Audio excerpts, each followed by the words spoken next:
Good morning, and welcome to the Morning Report. My name is Willie Lawson. I trust that you are well this fabulous Florida day. It's 89 degrees Fahrenheit, mostly cloudy. Remember I told you it was going to rain yesterday? It rained like you know what. It rained a lot yesterday. It rained a whole bunch, a heap, where I was.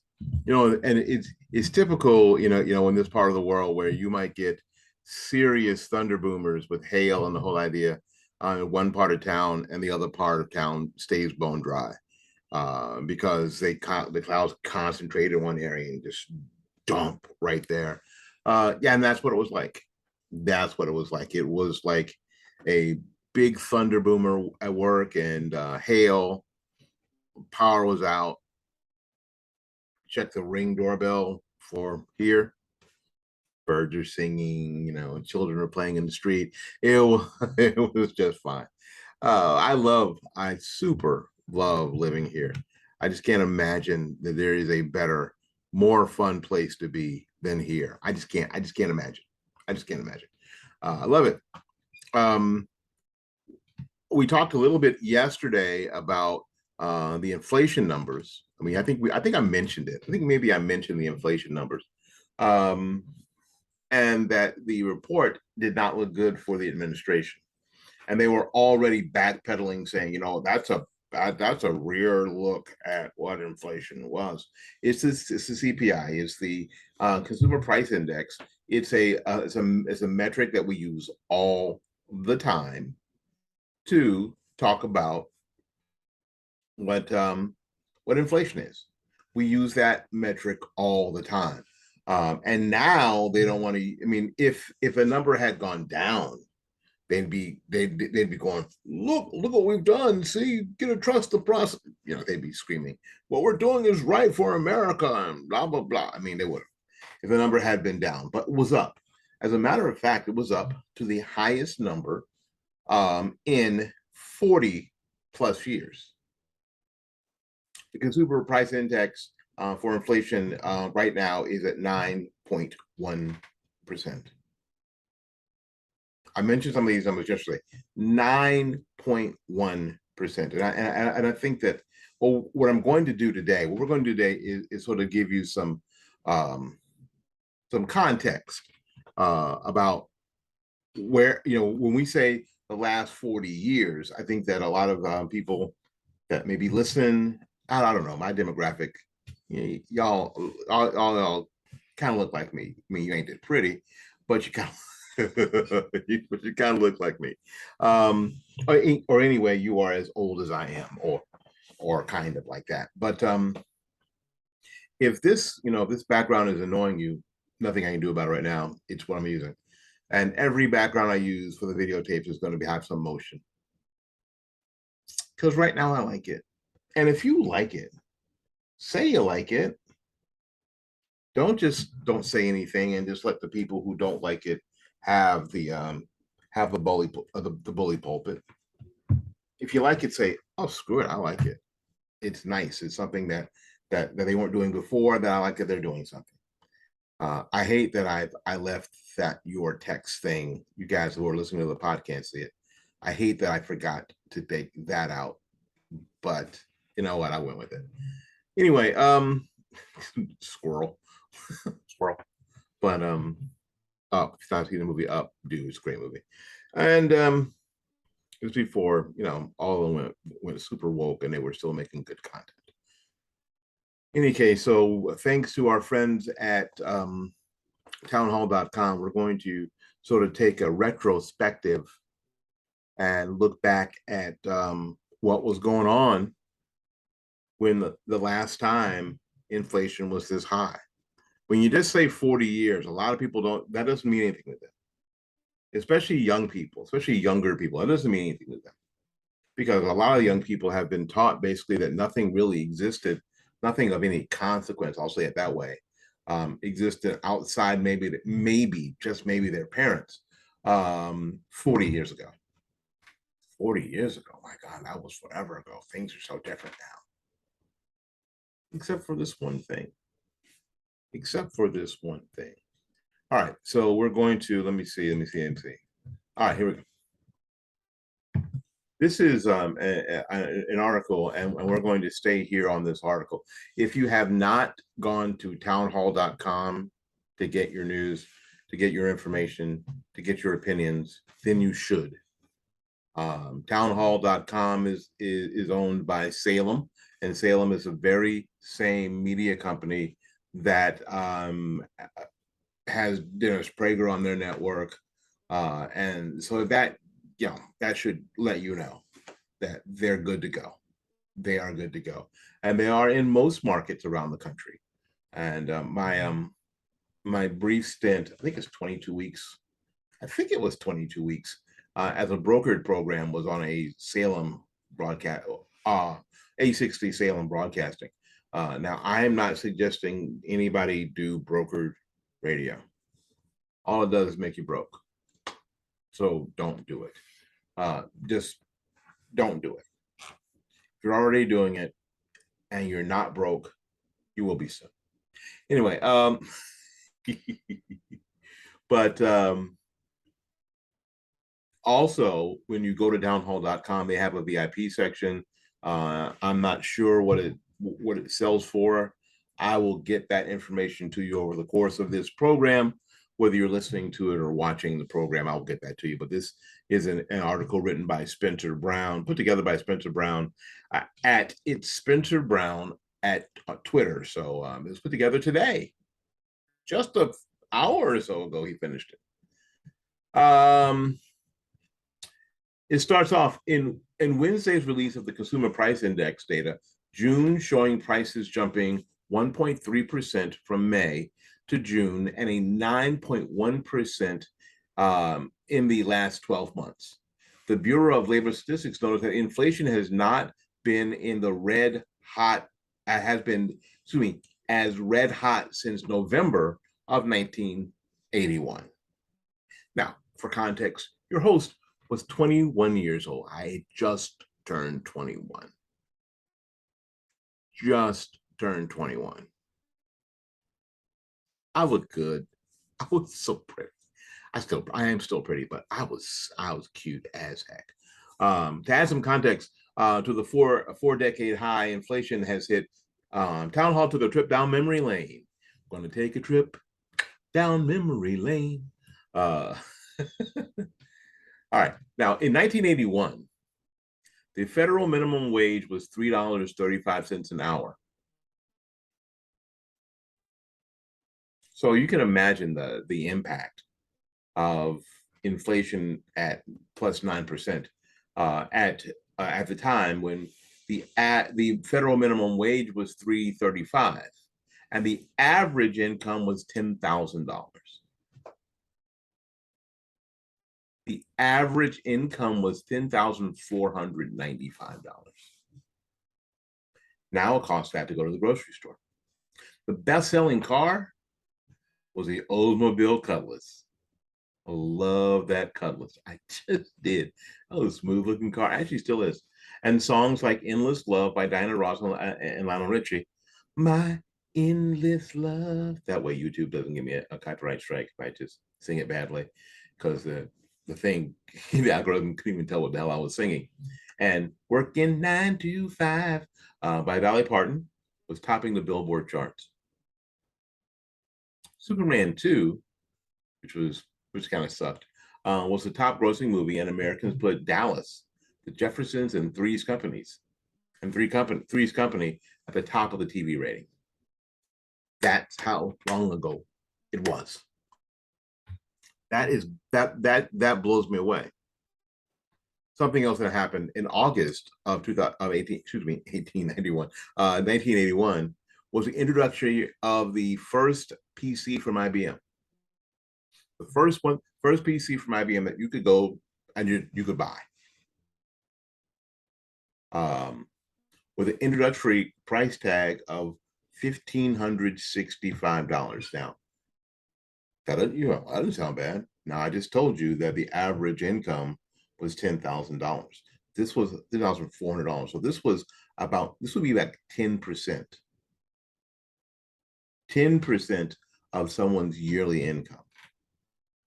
and it had a whopping 16K of RAM.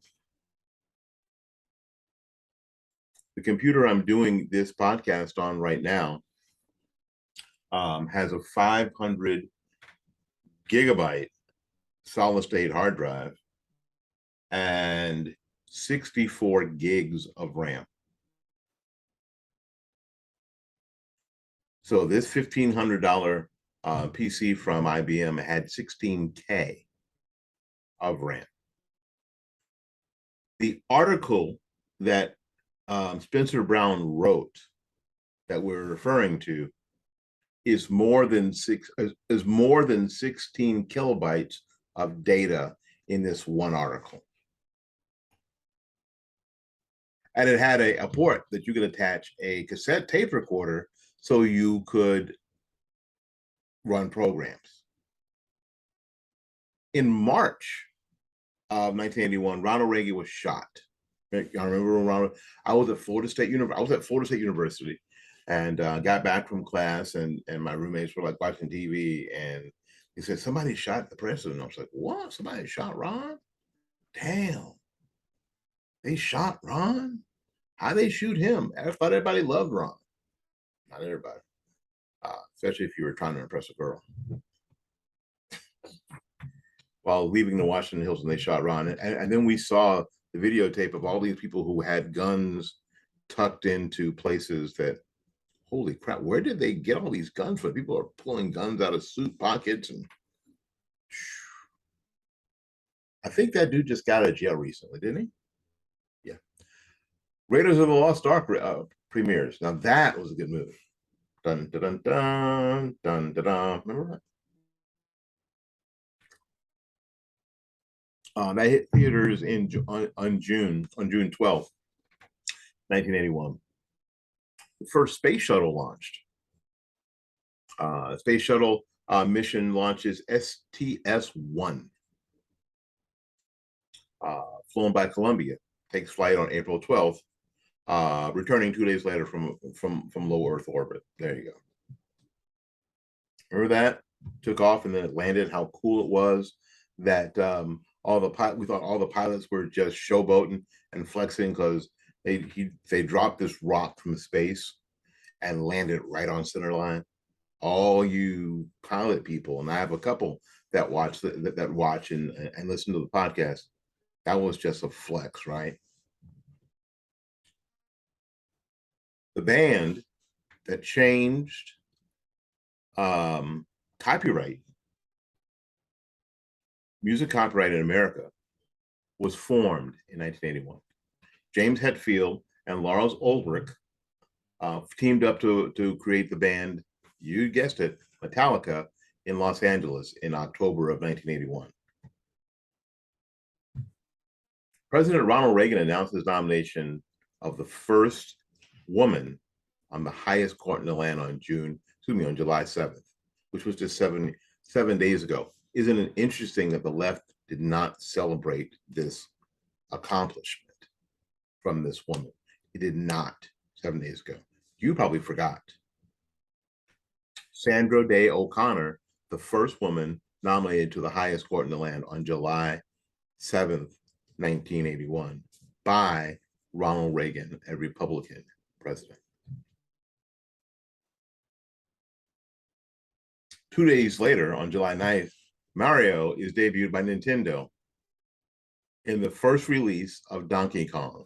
Mario was not, and of course, for all you gamers, you know that Mario was not his own thing, that Mario was a spinoff, and Super Mario was a spinoff in Donkey Kong, from Donkey Kong. Remember that? No, of course you don't. And a lot of you kids who play Mario now, you don't know, maybe you know, but now at least you know. MTV. I want my MTV. Video kill the radio star. Remember? On August 1st, 1981, MTV launches at 12:01 a.m. with Warner Cable's John Lack declaring, "Ladies and gentlemen, rock and roll."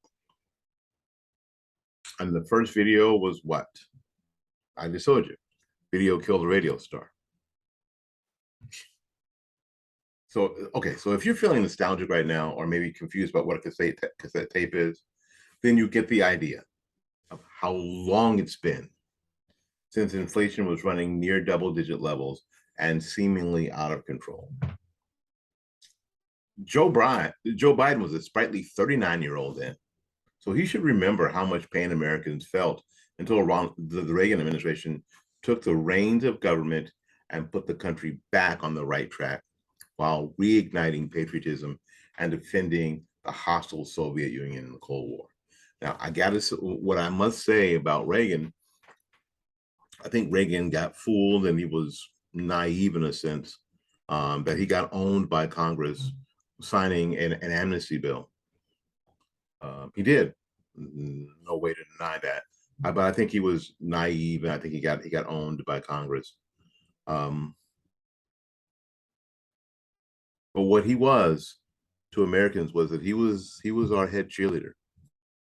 He was somebody who loved this country dearly and was our biggest cheerleader. And I think that sometimes you saw a little bit of that in Trump. Um, Trump is a lot more cringy than Reagan was. Um, Reagan, being an actor, was able to control some of his cringiness, if there was going to be that, where Trump was not able to control that and became, again, baked into the cake. But America needs a cheerleader again.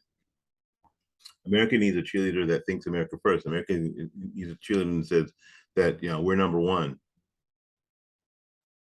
that will cheer for the team no matter what the score is or what the time of the game is. We'll cheer for that team regardless. That's what America is lacking. We need it at the top, but we also need it at every single level, including you. All right, we're going to take a little break. We'll be back with more of the program right after these messages. Buttons. All right. The day that Roe v. Wade was overturned, there was a horrific. I mean, I don't. There really isn't any other way to say it. A horrific story. The abortion story that has taken an odd weird turn here. The story is that a 10-year-old Ohio girl got raped. The attack resulted in a pregnancy, forcing her to travel to Indiana for abortion. Ohio was one of those states that had a trigger law. Hold on. I mean, terrible. Joe Biden made this claim when speaking about abortion rights. It's a tragic story. It also highlights the left's unhealthy penchant for rape and incest, which constitutes less than 1% of abortions nationwide. Now, all of us wondered, is this story true? The Wall Street Journal said, is this story true? And a lot of other right-leaning publications, including Fight Back Media, wondered. That's why we didn't comment on it. Why? Because the left has a penchant for lying, straight up, telling falsehoods, lying. We didn't have all the facts. One source held up this story, the doctor. So there's a new development in this story. Joe Biden repeated from the White House last week of a 10-year-old Ohio girl who sought an abortion after being raped, subsequently being referred to a doctor in Indiana, allegedly because Ohio's pro-life law restricted her options. Reporting from the Columbus Dispatch appears to confirm the story repeated by Biden, but brings an inconvenient truth for Democrats who have spent weeks using the despicable crime to attack pro-life Americans. Now, I have said personally, and you've heard me say that the left will stand on the bodies of dead children before they're even taken out of the school or wherever to push an agenda. They don't have any problem with doing that. No respect for the families or the children or anyone. They couldn't wait to stand on the dead body of George Floyd to push their agenda. Could not wait. They could not wait to use him because he could not stop them from using him, his likeness, his story to push their agenda.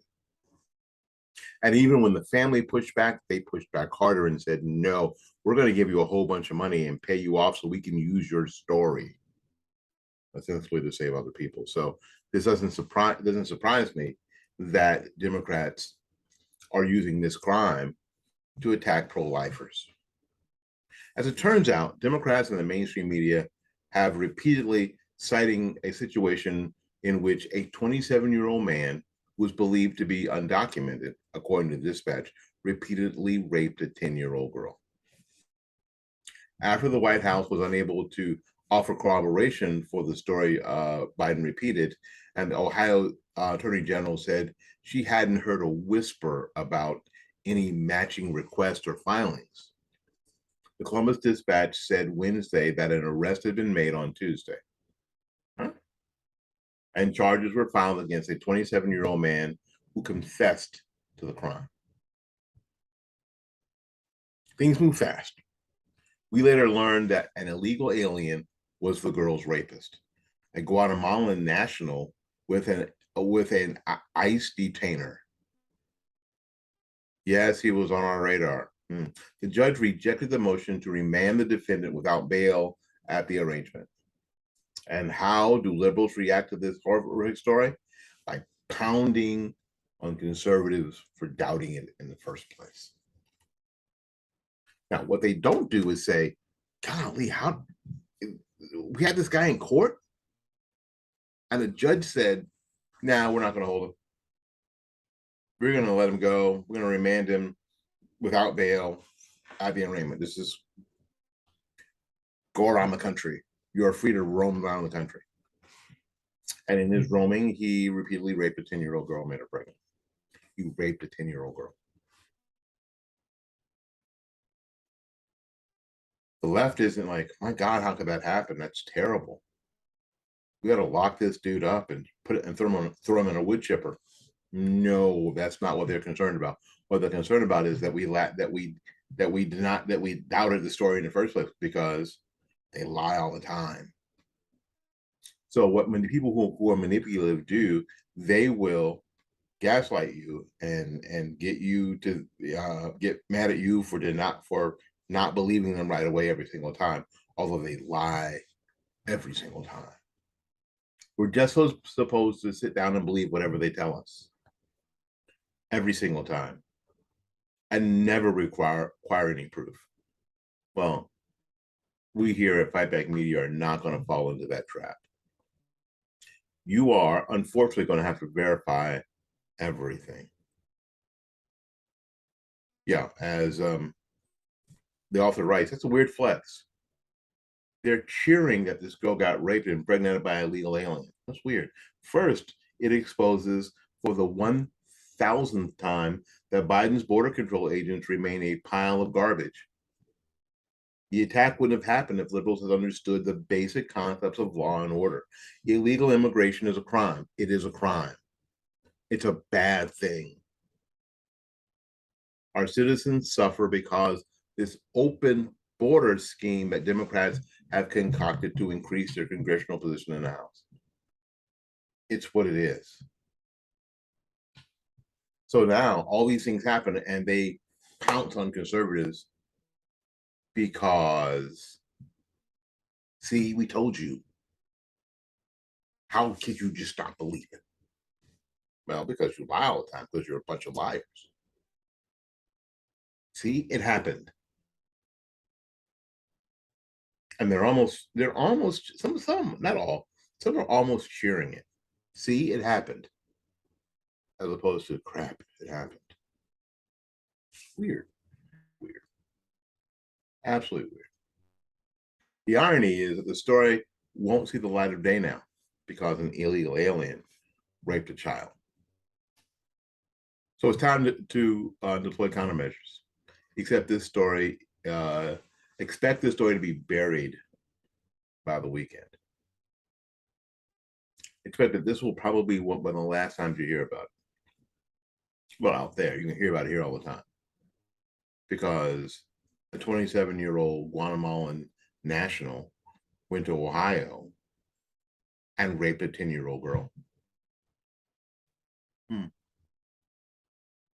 who was in a court and was remanded without bail for their arraignment. Because this is the policy of the United States pushed by the Biden administration and others, resulted in a 10-year-old girl getting raped by a Guatemalan national who was here in this country illegally. Let me read the teleprompter. Repeat that again. Okay, I'm gonna repeat that again. A 27-year-old Guatemalan national, not a family of Guatemalans, not Guatemalan, people, children from Guatemala, not women, old people. A 27-year-old Guatemalan man of warring age got into the country illegally, ended up in Ohio. It's a long way from Texas, folks, if you're walking. My guess is that he wasn't walking. So is anyone asking the question, how the hell did he get to Ohio from Guatemala? It's a long walk, mostly uphill. But anyway, how that happened? How was he in a courtroom and the judge remanded him to his arraignment without bond? And while he was out supposedly waiting for his arraignment, he thought it a great idea to rape a 10-year-old girl. These are policies that the left are down with. That's how it happened. Now, you mad at me because I didn't believe you to start with, especially because of the timing around Roe v. Wade? Yeah, bite me. Bite all of us. You've got a lot to explain. You've got a lot of apologizing to do to this little girl and her family. And it just proves that what we've been saying all along, that abortion, sadly, is not illegal in America anymore. And in this case, just like most states, when this is a rape or incest case, an abortion can be done. And it got done, just like we said it got done. Or what happened? Shame on you for trying to stand on this poor child's story. She's 10, fifth grade. Shame on you. My name is Willie Lawson. This has been the Morning Report for July 14th, 2022, in the year of our Lord. Until we see you again, go out there and learn something, love somebody, and for goodness sakes, y'all take care of yourself. We will see you when we see you. Bye-bye now.